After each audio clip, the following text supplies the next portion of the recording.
Hello les potos et bienvenue sur ma chaîne Titi Mega Titi. Aujourd'hui je vous propose une analyse du film Tom et Jerry.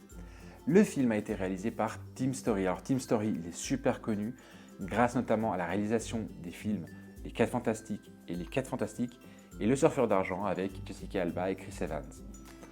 Ensuite, il est aussi connu pour une autre série de 2 films, Think Like a Man et Think Like a Man 2. Voilà, c'est vraiment la série de films qu'il a vraiment fait connaître. Côté des acteurs et des personnages, on a tout d'abord le personnage de Kyla qui est interprété par Chloé Grace Moretz. Alors Chloé Grace Moretz, elle a été vraiment mise sur le devant de la scène grâce à sa participation au film Kick-Ass 1 et Kick-Ass 2. Et puis aussi, elle est apparue un peu plus récemment aux côtés de Michelle Pfeiffer et Johnny Depp dans le film de Tim Burton, Dark Shadows. Deuxième acteur, deuxième personnage, c'est Michael Peña qui joue le rôle de Terrence. Alors Michael Peña, il est vraiment récemment, là, ces temps-ci, il est quand même assez sur le devant de la scène puisqu'il a participé à toute la saga des Ant-Man, aux côtés de Paul Rudd et d'Evangeline Lilly. Et puis, on l'a aussi vu dans le film d'horreur Nightmare Island. D'ailleurs, c'est un film que j'ai analysé et que j'ai critiqué. Si vous êtes intéressé, vous avez le lien de l'affiche juste au-dessus, là. Troisième acteur et personnage, c'est le directeur de Bros, qui est interprété par Rob Delaney. Alors lui, quand je l'ai vu, j'ai déjà vu quelque part, mais je ne sais pas où. Et en fait, on l'a vu dans Deadpool 2. Et on l'a vu aussi aux côtés de Dwayne Johnson et Jason Statham dans Fast and Furious Hobbs & Shaw. Donc voilà. Voilà pour le trio de tête. Alors, pour la petite histoire. D'un côté, on a Tom et Jerry. En fait, ils ont perdu leur domicile, comme on l'a connu jusqu'à maintenant dans la série, dans la maison, là, hein, avec la dame qui a toujours peur de la souris. Ils ont perdu leur domicile, ils ont été expulsés, et puis ils vont en direction de New York City, et là, ils vont élire leur domicile dans un hôtel de luxe. À côté, on a Kyla qui est une jeune guide touristique, mais qui a du mal à vivre de ça, elle a du mal à trouver des clients. Et en fait, un peu par hasard et en même temps, voilà, en poussant un petit peu le destin, elle se retrouve propulsée comme intérimaire pour l'organisation d'un mariage hyper huppé de 2 personnes super célèbres. Sauf que bien évidemment, durant l'organisation du mariage, Tom et Jerry vont foutre pas mal le bordel. Donc ça, c'est vraiment l'intro. Qu'est-ce que j'ai pensé des acteurs? Alors les acteurs, honnêtement, bon, c'est des grands acteurs, hein, Michael Peña, Chloé Grace Moretz sont quand même des acteurs hyper reconnus, voilà, ils ont fait énormément de films. Rob Delaney un peu moins, mais quand même, voilà, il a quand même une filmographie assez intéressante. Et on va pas dire qu'ils jouent pas bien. Je ne peux pas dire non plus que c'est leur rôle de l'année, ils vont pas recevoir un Oscar pour ce film, ça c'est clair et net. Mais on peut pas dire non plus que ce soit vraiment des interprétations qui soient ratées. C'est vraiment très classique, c'est un film d'animation, enfin un film animation.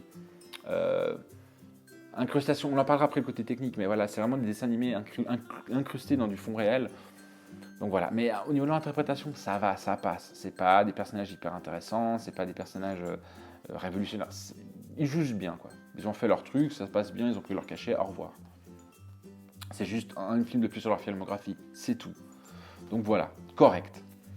Après le film en soi, la première chose qui m'a marqué, honnêtement négativement en plus, hein, c'est que, en fait négativement et positivement, je vais vous expliquer.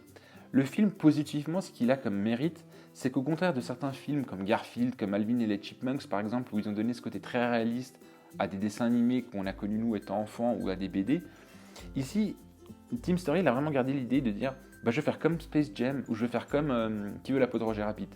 Je vais garder le côté hyper cartoon de Tom et Jerry, avec tout ce qui va avec, donc des effets quand ça tombe, pouf, le petit nuage qui, voilà, les claques, on voit le paf marqué, enfin voilà. Il a gardé cette idée-là, et ça j'ai trouvé vraiment super bien. Et forcément, qui dit cette technique, j'ai pensé directement, je vais prendre en référence Tom et Jerry. Et c'est justement là où pour moi, le film pêche. En fait, on a plus la sensation que le dessin de Tom, de Jerry, des animaux, tous les animaux d'ailleurs dans le film sont en dessin animé, tous, hein, sans exception. On a plus l'impression que ces dessins sont superposés au fond réel que incrustés dans le fond réel. Et en fait, je vais vous expliquer pourquoi j'ai eu cette sensation dès le départ. En fait, dans Qui veut de la peau de Roger Rabbit, quand il était sur le fond réel, les lumières extérieures réelles et les ombrages extérieurs réels avaient un réel impact sur Roger. Donc tout de suite, ça donne du volume au personnage sur la scène, et ça lui donne vraiment cette sensation d'incrusté. Voilà, la lumière, la petite ampoule qui est au-dessus de sa tête, elle éclaire aussi bien Eddie Valiant que Roger Rabbit. Ils sont éclairés de la même manière et ils provoquent le même effet d'ombrage sur le fond. Donc on a vraiment cette sensation que Roger est méga bien incrusté. Dans Tom et Jerry, non. En fait, le problème, c'est que par exemple, des fois, on voit Jerry, Tom, je sais pas, un autre animal dessin animé dans le film, et il y a une lumière, un lustre par exemple, de cet hôtel de luxe, et il va éclairer par exemple Chloé Grace Moretz de telle manière, mais pas Jerry, pas Tom, pas l'animal en question. Et en fait, du coup, on a plus la sensation que le dessin est collé. Alors après, le dessin, la qualité du dessin est très belle, hein, ils sont très bien, cette espèce de mélange entre dessin animé traditionnel, cartoon traditionnel et ordinateur. C'est un mélange des deux, donc c'est assez bien foutu. Mais là, dans ce film, au niveau de l'incrustation, il y a un énorme défaut. C'est horrible, c'est mal fait, c'est dommage parce que la qualité du dessin est bonne, la licence de Tom et Jerry est intéressante, mais là, c'est mal fait. Au niveau technique, c'est mal fait. Alors après, encore une fois, les enfants, ils s'en foutront, hein, tant qu'il y a de l'action, que c'est bien, et que c'est simple à comprendre, et que ça bouge, les enfants aiment. Mais si on va un peu dans la technique, je trouve que franchement, ça pêche un tout petit peu. Ça pêche un petit peu, c'est vraiment dommage. Vraiment, vraiment dommage. Après, techniquement, ce que j'ai bien aimé aussi, c'est vraiment cette idée de garder, comme je vous disais, le côté cartoon, avec justement toutes les onomatopées qu'il y a autour. Vraiment, le truc, le chat est au-dessus du vide, il va regarder autour de lui, puis poum, il va tomber là. Ça, c'était super sympa. On a enlevé ce côté réaliste qu'on voit justement dans les Garfield et Alvin et Chipmunks, pour garder vraiment le côté, la genèse du dessin animé. Ça, j'ai trouvé super sympa. Mais forcément, j'ai comparé avec Roger Rabbit, logique, et avec Space Jam. Voilà, je trouve que c'est en deçà au niveau technique. Scénaristiquement, voilà, ça raconte pas grand-chose. Hein. Je pense que dans le synopsis, je vous ai presque en fait tout dit. Il n'y a pas grand-chose à dire. Waouh, il y a une révélation, il y a des twists de ouf. Non, c'est super basique.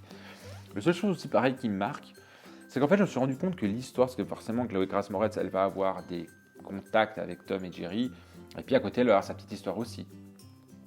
Et en fait, je me rends compte qu'elle sert plus de faire valoir, vraiment pour dire, voilà, elle est là pour donner la réplique à Tom et Jerry, ce qui est normal puisque c'est les héros, que réellement, elle n'est pas indispensable à leur trame, en fait, à leur intrigue à eux, comme eux ne sont pas indispensables à l'intrigue à elle.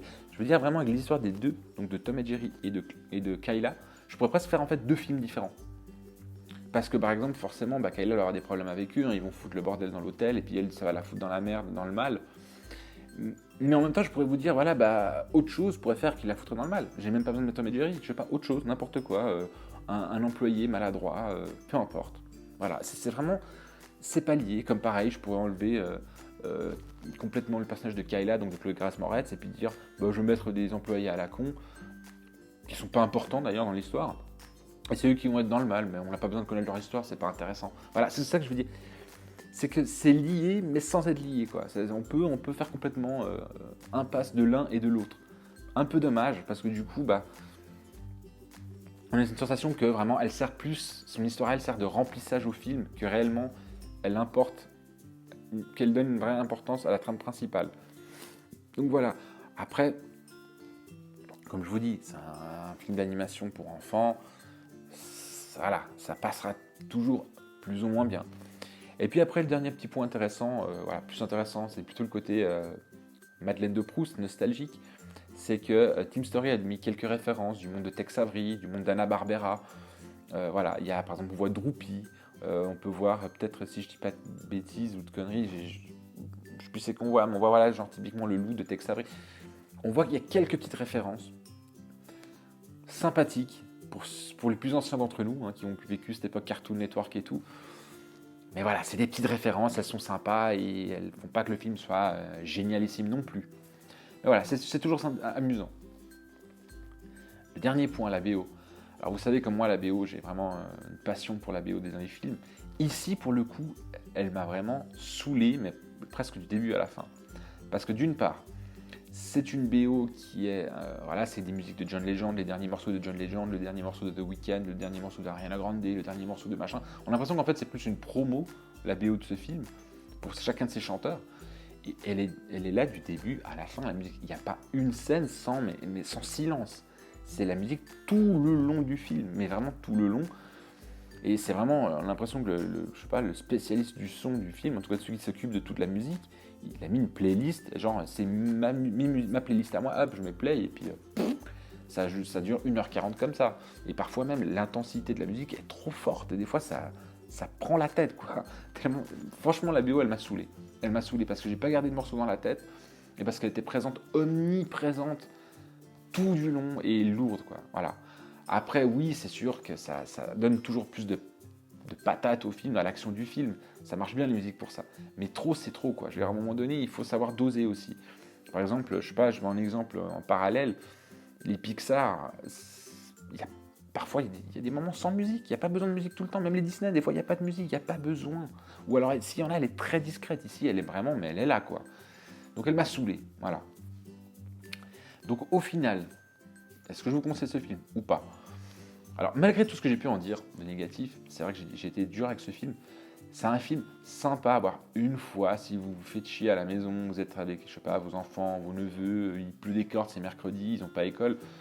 Ouais, voilà, vous avez passé 1h40 au cinéma, vous avez trop chaud, à manger des pop-corn devant un film amusant, mais hyper banal et classique. C'est clair, si vous allez dans la technique, vous allez avoir pas mal de déceptions, en tout cas, vous allez être choqué par pas mal de choses. Mais c'est un film vraiment hyper léger, hyper basique, simple. C'est juste pour passer un petit moment, vous le voyez une fois, vous rentrez chez vous, vous l'avez oublié, quoi. C'est un film qui est juste là pour amuser un moment. Ça sera jamais un film culte. Jamais. Et c'est super dommage parce que Tom et Jerry, ça incarne quand même une génération d'enfants. Ça a été pendant très longtemps très présent à la télé pour certains enfants. Et je trouve que de faire ça de cette licence, c'est dommage. Honnêtement, c'est vraiment dommage. Mais après, encore une fois, voilà. C'est classique, ça passe, sans plus. Donc voilà, j'ai dit un petit peu ce que j'avais à dire sur ce film. J'espère que vous avez aimé mes quelques analyses. Si c'est le cas, vous n'hésitez pas, hein, vous vous abonnez à la chaîne et la petite cloche de notification est là pour si jamais vous voulez être au courant de mes prochaines vidéos. Vous pouvez aussi mettre un petit pouce j'aime, ça aide toujours bien la chaîne. Et enfin, n'hésitez pas à mettre des petits commentaires ou à poser des questions et je n'hésiterai pas à y répondre.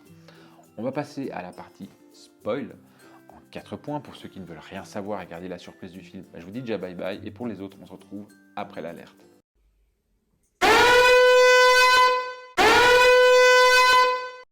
On se retrouve à l'alerte spoil en 4 points. Alors vous allez voir, hein, je vous le dis dès le départ, hein, c'est pas des gros spoils, encore une fois, c'est un scénario classique, donc vous n'allez pas avoir de grosses surprises. Mais en tous les cas, premier point, c'est l'arrivée de Kayla dans l'hôtel. En fait, elle va aller dans cet hôtel pour essayer de choper du client. Hein, forcément, elle est nouveaux arrivés pour faire visiter New York. Et puis par hasard, elle va tomber sur une dame qui attend pour postuler en tant qu'intérimaire pour l'organisation d'un grand mariage prestigieux dans lequel les deux mariés sont vraiment des people hyper connus, ils sont vraiment en vogue et tout. Et en fait, Kayla va se faire passer pour la recruteuse et dire vous avez raté votre entretien, vous pourrez rentrer chez vous, lui prendre son CV et utiliser ce même CV pour le montrer au vrai recruteur. Et là, elle va être embauchée en tant qu'intérimaire. Sauf que elle est guide touristique, elle n'est pas du tout spécialisée dans le milieu hôtelier. Donc déjà, elle va se mettre dans la merde dès le départ. Et puis après, on va rajouter Tom et Jerry. Deuxième merde. Et puis, de fil en aiguille, en fait, deuxième point spoil. Elle va être, entre guillemets, elle va travailler et collaborer avec le responsable, le vrai responsable de l'organisation du mariage, hein, donc Terence Michael Peña. Et en fait, il va accomplir quelques erreurs qui vont faire que le directeur de l'hôtel, il va lui dire écoute, Terence, t'es bien gentil, t'as foutu la merde, maintenant tu t'en vas, et je donne le poste principal à Kayla. Sauf que de nouveau, Kayla, elle n'est pas habilitée à faire ça, quoi. C'est pas son boulot. Donc elle va se retrouver responsable, donc le part d'intérimaire à un responsable. Elle doit gérer Tom et Jerry, elle doit gérer 1000 trucs et en fait elle se met à chaque fois plus dans la merde à cause de son mensonge. Troisième point, c'est vous allez voir dans ce film, Kayla va très rapidement, en fait, ça va plus être sa personnalité qui va beaucoup l'aider, puisqu'elle va nouer des liens assez forts avec la mariée finalement. Puisqu'elle est quand même, Kayla c'est plus une humaine, elle n'est pas vraiment dans le professionnel, voilà. Elle est humaine, voilà. Et du coup elle va louer vraiment un lien très particulier avec la mariée, et voilà on va avoir ce côté très attendrissant du personnage, avec la mariée qui doute parce que voilà, elle aime pas trop le mariage, parce qu'en fait Ben, donc son mari, son futur mari, lui veut un truc énorme à la indienne, parce qu'elle est hindoue, hein, donc elle est d'origine indienne, Prita, la mariée. Et il veut faire un truc énorme pour impressionner son beau-père, puis elle veut un truc simple. Donc Chloé Grace Moretz, elle va être là un peu comme sa confidente et tout.